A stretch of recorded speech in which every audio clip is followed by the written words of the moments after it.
한국의 젓가락 문화가 세계 과학을 선도하는 기막힌 이유 10가지. 저는 리처드 폴먼입니다. 하버드 대학교에서 30년째 문화 인류학을 가르치고 있습니다. 제 전공은 음식 인류학과 인지 인류학입니다. 인간이 무엇을 먹느냐보다 어떤 도구로 먹느냐가 제 연구 주제였습니다.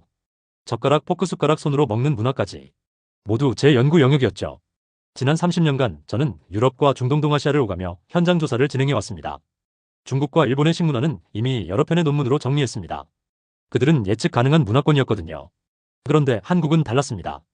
한국은 늘 데이터에서 튀는 값이었습니다. 무시할 수는 없었지만 설명도 되지 않았죠. 세계 강대국과 식사 도구를 연결시키는 건 쉽게 받아들여지지 않는 논리이니까요. 먼저 포크를 생각해 봅시다. 포크는 서양 문명의 대표적인 식사 도구입니다. 구조가 단순하죠. 날카로운 네 갈래가 일직선으로 뻗어 있습니다. 사용법도 간단합니다. 음식을 찌르면 됩니다. 손목을 약간만 움직이면 되고 힘도 거의 들지 않습니다. 필요한 근육은 손목과 팔뚝 일부분입니다. 단순 동작의 반복이죠. 뇌가 개입할 여지가 거의 없습니다. 이제 젓가락을 봅시다. 젓가락은 완전히 다른 도구입니다. 두 개의 막대를 동시에 제어해야 하죠. 하나는 고정하고 다른 하나는 움직여야 합니다. 이게 어떤 의미인지 아십니까? 지렛대 원리가 작동한다는 겁니다. 엄지와 검지중지가 정확한 위치에 있어야 합니다. 손가락 끝에 압력이 손목으로 전달되고 손목의 각도가 팔 전체의 균형을 결정합니다. 하나의 연쇄작용이죠. 그런데 한국의 젓가락은 여기서 더 나아갑니다. 무게가 있습니다. 나무젓가락과 비교하면 2배에서 3배는 무겁죠. 그리고 표면이 매끄럽습니다. 나무처럼 마찰력이 없습니다. 힘을 과하게 주면 음식이 튕겨나가고 힘을 덜 주면 음식을 놓치게 됩니다. 강의실이 점점 더 조용해졌습니다. 더 중요한 건 형태입니다. 납작하죠. 둥근 젓가락보다 훨씬 다루기 어렵습니다. 손가락 사이에서 자꾸 돌아가려 하거든요. 그걸 잡아두려면 계속해서 미세한 압력을 조절해야 합니다. 이 도구로 밥을 먹는다고 생각해 봅시다. 미끄러운 반찬을 집어야 합니다. 국물 속에 있는 젖은 음식도 집어야 하죠. 매 순간 판단이 필요합니다. 얼마나 힘을 줄 것인가? 어떤 각도로 접근할 것인가? 언제 압력을 풀 것인가? 한 학생이 손을 들었습니다. 교수님, 그렇다면 그건 그냥 불편한 도구 아닙니까? 좋은 질문입니다. 맞습니다. 불편한 도구죠. 하지만 그 불편함이 핵심입니다. 한국 사람들은 하루에 3번 이 불편한 도구를 사용합니다. 아침, 점심, 저녁 매일 반복되는 훈련이죠. 손가락 끝에 감각을 날카롭게 만드는 훈련입니다. 압력을 조절하는 훈련입니다. 실수를 수정하는 훈련입니다. 이건 단순한 식사 습관이 아닙니다. 이건 하루 3번 반복되는 고강도 손과 뇌 협응 훈련입니다. 어릴 때부터 시작됩니다. 태어나 숟가락을 잡기 시작할 때부터 이 무겁고 미끄러운 도구를 쥐게 되죠. 처음엔 제대로 짚지 못합니다. 떨어뜨립니다. 실패합니다. 그러나 포기하지 않습니다. 매일 반복하니까요. 수년이 지나면 어떻게 될까요? 손끝의 감각이 극도로 정교해집니다. 미세한 압력 차이를 본능적으로 알게 됩니다. 순간적인 판단이 몸에 배입니다. 이런 불편한 도구를 쓰는 나라가 한국뿐일까요? 제 질문이 끝나자마자 한 아시아계 한 학생이 교수님, 중국과 일본도 젓가락을 사용하지 않습니까? 왜 한국만 특별하다고 말씀하시는 겁니까? 정확히 제가 기다리던 질문이었습니다. 좋은 질문입니다. 바로 그 지점부터 시작해야 하죠. 가방에서 다른 젓가락들을 꺼냈습니다. 중국식 젓가락과 일본식 젓가락이었습니다. 중국 젓가락부터 봅시다. 길고 둥근 나무 젓가락. 중국 젓가락은 길이가 25cm 정도 됩니다. 한국이나 일본보다 훨씬 길죠. 재질은 주로 나무나 대나무입니다. 가볍고 표면에 마찰력이 있습니다. 왜 이렇게 만들었을까요? 중국의 식사 문화를 보면 답이 나옵니다. 중국은 원탁 문화죠. 큰 테이블에 여러 사람이 둘러앉아 음식을 나눠 먹습니다. 내 앞이 아니라 테이블 중앙에 음식이 있는 겁니다. 그러니까 젓가락이 길어야 합니다. 멀리 있는 음식을 집어야 하니까요. 그리고 중국 음식은 기름진 요리가 많습니다. 볶음 요리, 튀김 요리가 주를 이루죠. 그래서 마찰력이 필요합니다. 미끄러운 금속보다는 나무가 적합한 겁니다. 일본 젓가락은 또 다릅니다. 짧고 끝이 뾰족한 젓가락이었습니다. 길이가 짧습니다. 20cm 정도죠. 그리고 끝이 아주 뾰족합니다. 왜 그럴까요? 일본은 독상 문화입니다.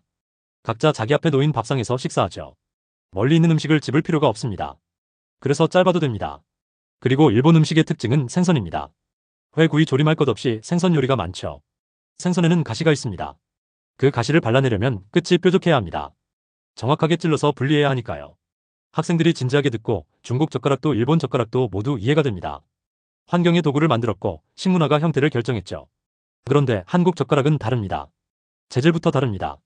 세죠. 무겁습니다. 나무 젓가락의 2~3배는 무겁습니다. 그리고 납작합니다. 둥근 형태가 아니라 평평하게 눌린 형태죠. 표면은 매끄럽습니다. 마찰력이 거의 없습니다. 편의성으로 설명이 됩니까? 안 됩니다. 무겁고 미끄러우니까요. 효율성으로 설명이 됩니까? 역시 안 됩니다. 음식을 집기가 훨씬 어렵습니다. 한 학생이 그럼 왜 그런 형태로 만든 겁니까?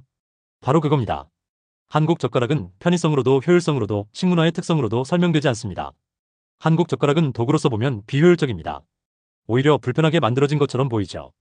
그런데도 수백 년간 이 형태를 유지해왔습니다. 바꾸지 않았습니다. 한국은 일반적인 젓가락 문화권이 아닙니다. 젓가락 문화권의 예외값입니다. 그렇다면 한국은 왜 이런 비효율을 선택했을까요? 이제 비교 대상을 바꿔야 합니다. 도구가 아니라 생활을 봐야 하죠. 한국 식문화의 핵심은 무엇입니까? 국물입니다. 찌개, 국탕 거의 모든 식사에 국물 요리가 있습니다. 그리고 발효 음식이죠. 김치, 된장, 간장 그리고 삭히고 발효시키는 음식들입니다. 이런 음식을 나무 젓가락으로 매일 먹는다고 상상해봅시다. 뜨거운 국물이 나무에 스며듭니다. 김치에 양념이 배어듭니다. 된장찌개의 냄새가 남습니다. 중국식 나무 젓가락인 나무는 다공성 재질입니다. 구멍이 많다는 뜻이죠. 수분을 흡수합니다. 냄새를 머금습니다. 시간이 지나면 변색되고 세균이 번식합니다. 아무리 씻어도 완벽하게 깨끗해지지 않습니다. 그럼 어떻게 해야 할까요? 자주 바꿔야 합니다. 한 달에 한 번 혹은 몇 주에 한 번씩 새 젓가락으로 교체해야 하죠. 하지만 한국은 다른 선택을 했습니다. 쇠를 선택했습니다. 쇠는 흡수하지 않습니다. 냄새가 배지 않습니다. 국물에 담가도 변하지 않습니다. 끓는 물에 넣어 소독할 수 있습니다. 수십 년을 써도 처음 그대로죠. 저는 화면을 다시 넘겼습니다. 조선시대 왕실수라상 사진이 나타났습니다.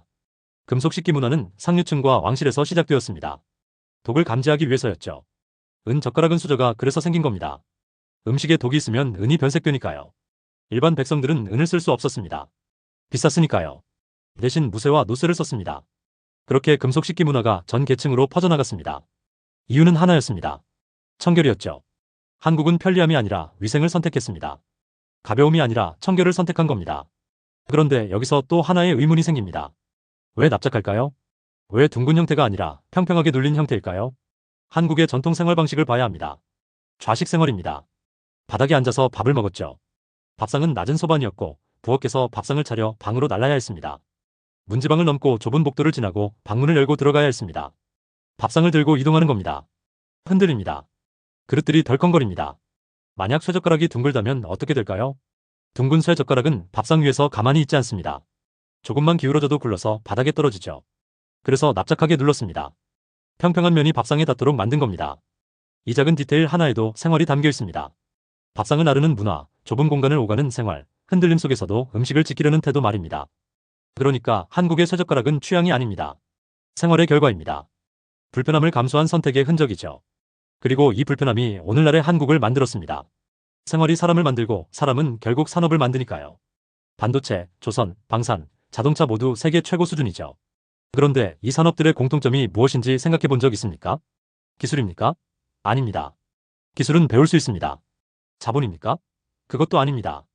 돈으로 해결되는 문제라면 다른 나라들도 했을 겁니다. 답은 손입니다. 미세한 압력을 조절하는 손, 반복 작업을 정확하게 수행하는 손, 실수를 허용하지 않는 손 말입니다. 반도체 회로는 머리카락 굵기의 1000분의 1입니다. 나노 단위죠. 이 미세한 회로를 만드는 과정에서 기계가 모든 걸 한다고 생각하십니까? 아닙니다. 기계를 세팅하는 건 사람입니다. 기계의 오차를 감지하는 것도 사람이고 분량을 걸러내는 것도 사람입니다. 그 사람들에게 필요한 건 뭡니까? 손끝의 감각입니다. 공정 하나하나를 체크할 때 필요한 촉각, 미세한 변화를 감지하는 능력 순간의 판단력이죠. 이게 어디서 왔을까요? 매일 아침, 점심 저녁 무겁고 미끄러운 새 젓가락으로 밥을 먹으며 단련된 손끝에서 왔습니다. 이제 의료로 눈을 돌려 수술실 사진이 나타났습니다. 수술은 손끝 감각의 극한입니다. 피부를 절개하고 혈관을 봉합하고 신경을 연결하는 모든 과정이 손으로 이루어지죠. 칼을 쥐는 힘, 바늘을 잡는 각도, 실을 당기는 강도, 모두 밀리미터 단위의 정밀함을 요구합니다. 한국 의료진들이 세계적으로 인정받는 이유가 뭡니까? 정교함입니다. 수술 후 흉터가 거의 보이지 않을 정도로 섬세하게 봉합합니다. 미세혈관을 연결하는 제건 수술에서도 탁월하죠. 손의 감각을 믿는 문화가 있기 때문입니다. 골프를 생각해봅시다. 많은 사람들이 골프를 힘의 스포츠라고 착각합니다. 세게 치면 멀리 간다고 생각하죠. 하지만 아닙니다. 골프는 터치의 스포츠입니다. 공을 치는 순간에 손 감각 그립을 쥐는 압력 클럽 페이스가 공에 닿는 각도, 이 모든 게 손끝에서 결정되죠. 거리감도 마찬가지입니다. 100m와 110m를 구분하는 건 힘이 아니라 손의 기억입니다. 한국 여자 골프 선수들이 세계 랭킹을 장악하고 있습니다.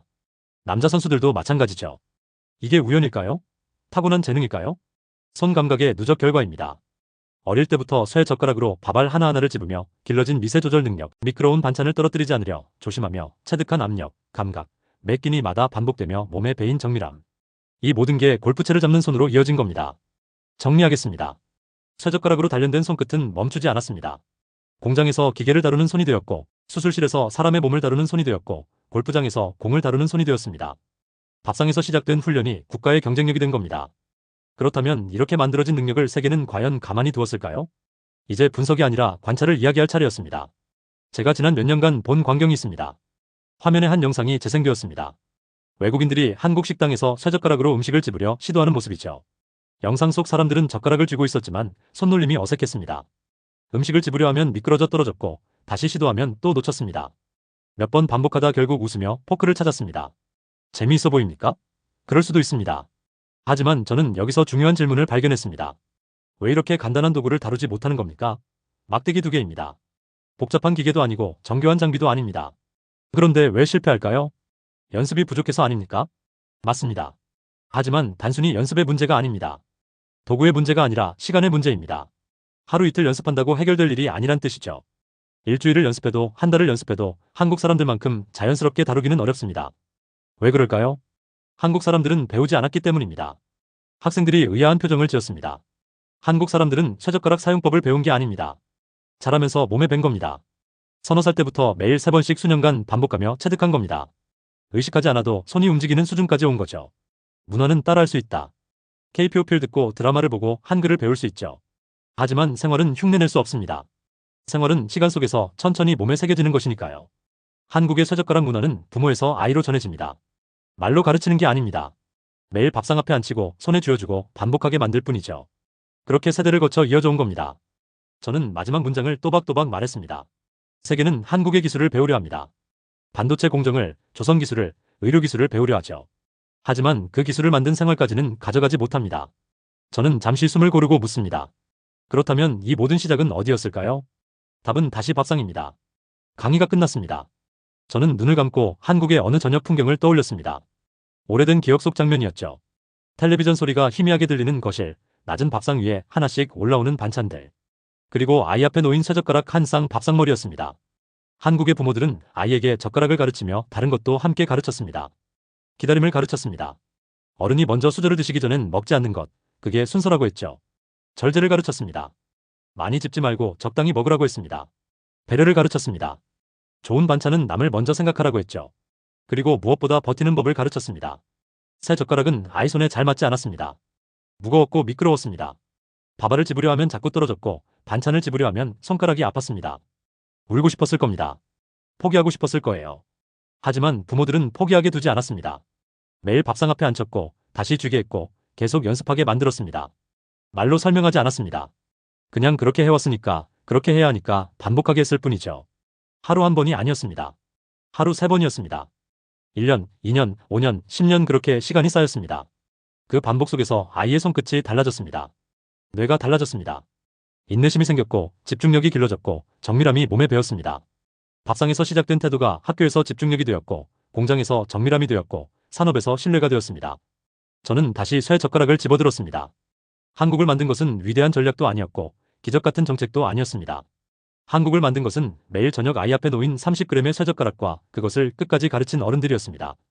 한국은 천재를 키운 나라가 아니었습니다. 버티는 법을 가르친 나라였습니다.